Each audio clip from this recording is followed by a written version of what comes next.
સંજયજી, તમારો આભાર અમારી સાથે વાત કરવા બદલ. સૌથી પહેલાં તો આપની પાસેથી એ જાણવા માંગીશું કે ભારતીય ઇકોનોમીની અંદર રિસાયકલ ઇન્ડસ્ટ્રીઝનું કેટલું મહત્ત્વ છે, જીડીપીમાં કેટલો આનો હિસ્સો હોય છે, અને આ ઇન્ડસ્ટ્રીનો બહુ જ મોટો સ્કોપ આપણે આગળ પણ જોઈ રહ્યા છે, કારણ કે મેટલની હવે જે આપણે જોઈ રહ્યા છે કે અછત આવી રહી છે. એક તરફ યુએસ છે, એક તરફ ચાઇના છે, તો આમાં સ્ક્રેપ ઇન્ડસ્ટ્રીને માટે સ્કોપ વધી રહ્યો છે. કઈ રીતે તમે જોઈ રહ્યા છો? રિસાયકલિંગ ઇન્ડસ્ટ્રીઝનું કોન્ટ્રીબ્યુશન 2% છે ઇન્ડિયાની પ્રોગ્રેસમાં, જીડીપીમાં.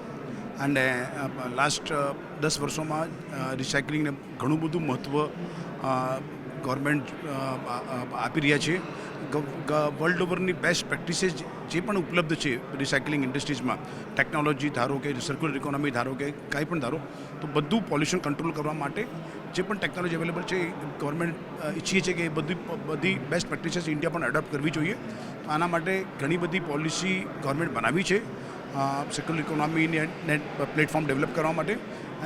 અને government is definitely working hard કે કેવી પણ રીતે આવાવાળા વર્ષોમાં આપણે પોલ્યુશન લેવલ આ રિસાયકલિંગ મારફત આપણે ઓછું કરવામાં મદદ મળશે. સર, આગળ તમારી પાસેથી એ જાણવું હતું કે આપે આ જે કોન્ફરન્સ દરમિયાન 3-4 મોટા મુદ્દાઓ ઉઠાવ્યા છે, જેમાંથી એક હતો EWSR. તો આ મુદ્દો શું છે, કઈ રીતે આને કારણે પડકાર ઊભા થઈ રહ્યા છે, અને તમારી રજૂઆતો આને માટે કઈ રીતની છે? અમે લોકો 4 મોટા ઇસ્યુ છે. બધા ઇસ્યુ હું તમને કહી દઉં. EWSR મતલબ European waste shipment regulations act, જે યુરોપની પાર્લિયામેન્ટમાં પાસ થઈ ગયું છે 2 વર્ષ પહેલાં. એ મે 2027થી એપ્લિકેબલ થશે. નોન OECD કન્ટ્રીને યુરોપની બધી કન્ટ્રીથી સ્ક્રેપ એક્સપોર્ટ થશે નહીં. નોન OECD કન્ટ્રી, આ નોન OECD કન્ટ્રીમાં ઇન્ડિયા પણ આવે છે. તો ઘણી બધી શરતો છે, ઘણા બધા કમ્પ્લાયન્સીસ છે જે આપણને પૂરા કરવા પડશે. અને MOFCC, આપણો એન્વાયરમેન્ટ મિનિસ્ટ્રી, ટ્રાય કરી રહ્યા છે કે કેવી પણ રીતે આપણે કમ્પ્લાયન્સીસ પૂરા કરી દઈએ. તો જે પણ કંપનીઓ કમ્પ્લાયન્સીસમાં ખરા ઉતરશે એ લોકોને શાયદ એ લોકો અલાઉ કરશે. We are considered as a non OECD country. આમ તો લોમાં કહેવાય છે કે સ્ક્રેપ નથી દેવું જોઈએ ઇન્ડિયાને, કે કોઈ પણ જાતનો સ્ક્રેપ, વેધર ધારો કે પ્લાસ્ટિક પેપર છે, ઈ વેસ્ટ છે, મેટલ છે.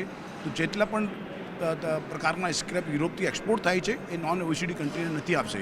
તો એના માટે મેં ગવર્મેન્ટને દરખાસ્ત કરી છે કે તમારે કોમર્સ મિનિસ્ટ્રી જોડે વાત કરવી જોઈએ, અને કોઈ પણ રીતે આપને સર્ક્યુલર ઇકોનોમીના માટે આપણે સ્ક્રેપની જરૂરત છે, કેમ કે આટલું સ્ક્રેપ ઇન્ડિયામાં અવેલેબલ નથી. અને આપણે ઇન્ડિયાના ડેવલપમેન્ટ માટે સેકન્ડરી સેક્ટરને પ્રોત્સાહન આપવા માટે આપણે ઇમ્પોર્ટ કરવું જરૂરી છે.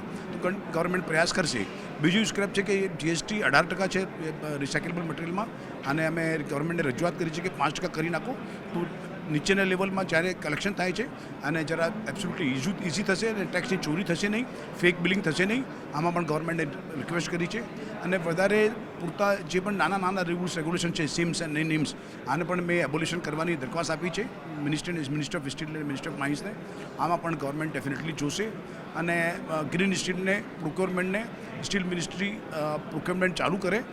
તો પ્રોગ્રામને ચાલુ કરશે તો જ સ્ટીલ સેક્ટરમાં ગ્રીન સ્ટીલનું ડેફિનેટલી પ્રોડક્શન વધશે અને મોટિવેશન મળશે. અને અમે લોકો ડેફિનેટલી વધારે પ્રોડક્શન કરશું ગ્રીન સ્ટીલનું.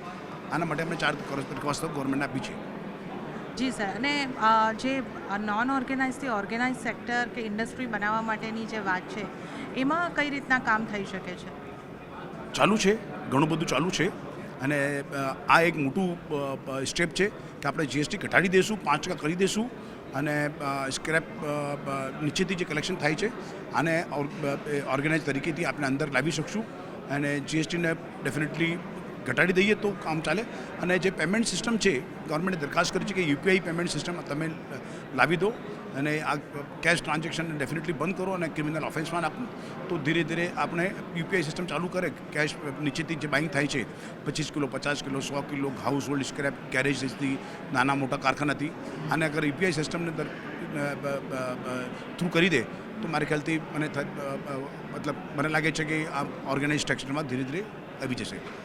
અને સર, એ પણ જાણું હતું હેજિંગને લઈને પણ અહીંયા થોડી સમસ્યા છે, જે સ્ક્રેપ ઇન્ડસ્ટ્રી છે મેટલની, તો એના ચાલુ છે. આમાં ચાલુ છે હેજિંગ થ્રુ. આપણે ડાયરેક્ટ હેજિંગ નથી કરી શકશે, કેમ જે ઓર્ગેનાઇઝ પ્લેયર છે, ટોપ નોચ ઓર્ગેનાઇઝ પ્લેયર છે, જે બેંકને થ્રુ છે હેજિંગનો પ્લેટફોર્મ ઊભું થાય છે, પરમિશન જોઈએ આરબીઆઈની બધી.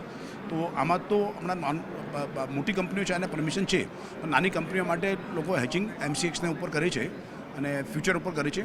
પણ ડેફિનેટલી MRE પણ આમાં કાર્ય કરી રહી છે અને કંઈ પણ રીતે આપણે પણ ધારીએ છીએ કે મિનિસ્ટ્રી ઓફ ફાઇનાન્સને ડેફિનેટલી કહીને આમાં હેજિંગમાં કાર્ય શું કરી શકીએ નાના વેપારીઓ માટે, ડેફિનેટલી અમે નોંધ લઈશું એનું. સ્ક્રેપ મેટલ માટે વાયદા આવવાની સંભાવના ખરી, એને માટે આપની રજૂઆતો ખરી? હા, અને ઘણું બધું ચાલુ રહે છે. પોલિસી ઘણી બધી આવી ગઈ છે અને ઇમ્પ્લિમેન્ટેશનમાં થોડો સમય લાગે છે, પણ થઈ જશે અને આમ લાગે છે કે આવતા સમયમાં ઘણું બધું થશે.